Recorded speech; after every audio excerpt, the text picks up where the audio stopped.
Kakagaling lang niya sa inaugural party ni US President Barack Obama. At talaga nga namang standing ovation na naman siya. Lahat ng mga sikat nakasama na niya. At talagang proud na proud kami sa kanya dahil isa siyang kapamilya at talaga nga namang isang wawawi baby. Para awitin ang mga favorite love songs ni Papi, sabay-sabay nating i-welcome si Charisse!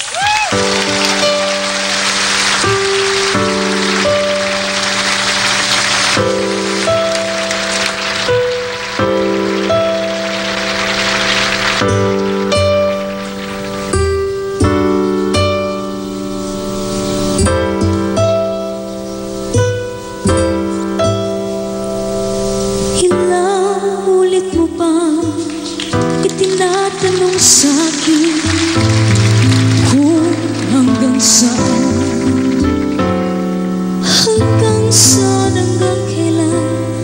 hanggang kailan magtatagal ang ating pagmamahal, hanggang may himig pa ako naririnig dito sa aking daigdig.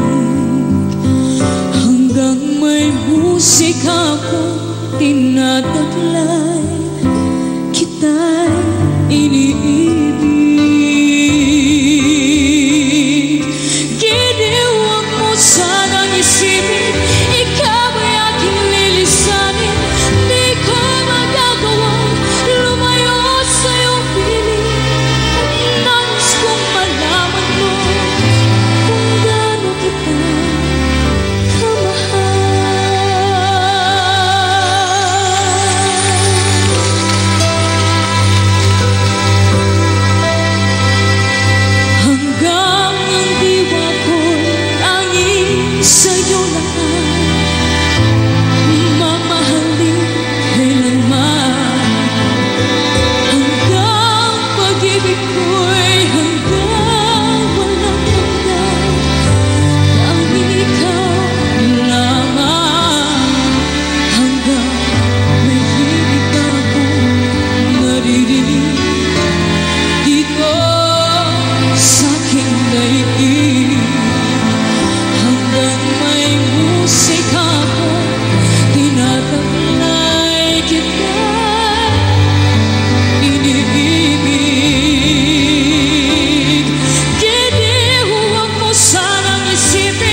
inalay mong ligaya ay hindi mawawala.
Charis Pempenko!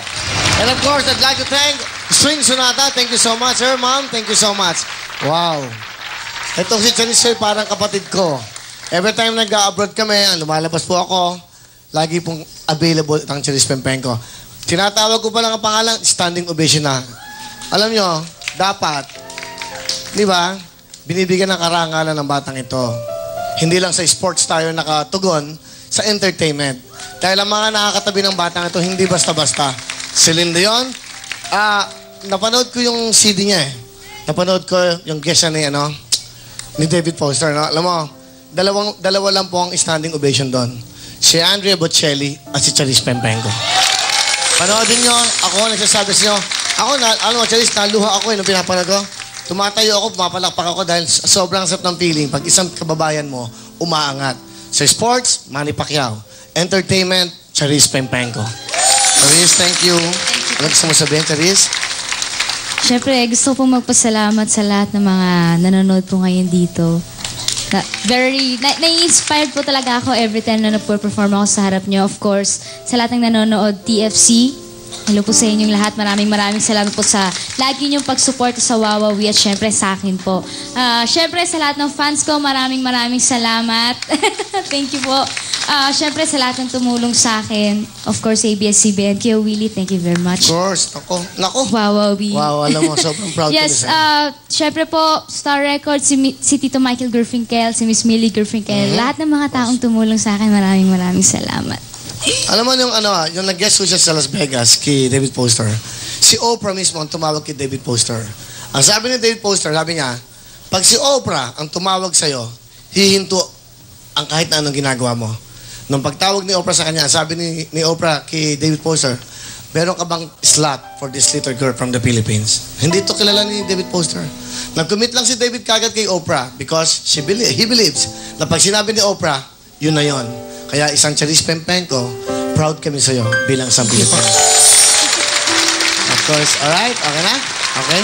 Ano? Yes, Papi, syempre, dahil birthday mo ngayon, hindi lang si Charis ang babati sa'yo. Naku, ito na yung mga... Yes, eto na. Yes! Oo, Marami nagmamahal sa'yo, kaya ito, tignan mo kung sino-sino sila. Yan na, ayan na, oh. Surprise! Surprise!